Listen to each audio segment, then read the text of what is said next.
আসসালামু আলাইকুম। আজকে আমরা অনেকদিন পর চলে এসেছি আমাদের ধানের জমিগুলো দেখার জন্য। আমাদের ধানের জমিগুলোর কি অবস্থা সেটি দেখার জন্য আজকে আমি বিকালবেলায় চলে এসেছি আমাদের ধানের জমিতে। অনেকদিন হলো আমরা এই জমিতে আসা হয় না। এজন্য ধানগুলা সেরকম ভালোভাবে দেখা হয় না। এজন্য আজকে আমি বিকালবেলা চলে এসেছি ধানের জমিগুলো দেখার জন্য। এসে দেখতে পাচ্ছি যে আমাদের ধানের জমিগুলো আলহামদুলিল্লাহ খুবই ভালো হয়েছে। এখন ধানের গাব চলতেছে, অথবা আমরা বলতে পারি যে আমাদের ধানের জমিগুলো কিছুদিন পর ধান বের হবে। এখন গাব অবস্থায় চলতেছে।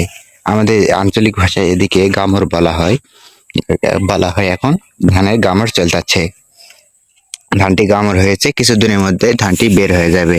আর যারা আগাম ধান চাষ করেছে আলু লাগানোর জন্য, তাদের ধানের জমির ধানগুলো বের হতে শুরু করেছে। তারা আগাম আলু চাষ করবে, সেই জন্য তারা আগাম ধান লাগাইছে ধানিগড়। আমাদের এই ধানগুলো হলো স্বর্ণ 5 ধান। ধানগুলো কেমন হয়েছে আপনারা অবশ্যই কমেন্ট করে জানাবেন। এখানে 2 দিন আগে বৃষ্টি হয়েছে, এই জন্য আমাদের ধানের জমির মাটিগুলো একটু নরম রয়েছে। আমাদের এদিকে এই ধানগুলো তুলে আমরা আলু চাষ করব। একই ধান আমাদের পাশের জমির ধানগুলো আপনারা দেখুন, এরকম সেরকম থোপ হয়নি বা মোটা কাটি হয়নি। অপরদিকে আমরা আমাদের জমিটি যদি দেখায়, দেখুন আমাদের জমিটি কি সুন্দর একবারে ভিড়ে গিয়েছে। আর এই জমিটি অত সুন্দর হয়নি। তার কারণ হচ্ছে সেখানে ঠিক মতন পরিচর্যা করা হয়নি। যদি ঠিক মতো পরিচর্যা করা হতো, সেই ধানটাও আমাদের এই ধানের মতন অনেক বড় বা অনেক মোটা কাটি হতে পারত। অনেক পরিচর্যা না করার কারণে ধানটির এই অবস্থা।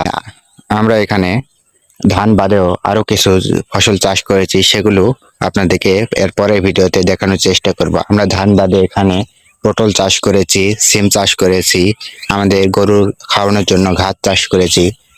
আমরা পরবর্তী ভিডিওগুলো নিয়ে আসে আপনাদেরকে দেখানোর চেষ্টা করব। ততক্ষণ পর্যন্ত ভালো থাকবেন, সুস্থ থাকবেন। আর পরবর্তী ভিডিও দেখার জন্য চ্যানেলটি সাবস্ক্রাইব করে পাশে থাকা বেল আইকনটি ক্লিক করুন। আল্লাহ হাফেজ।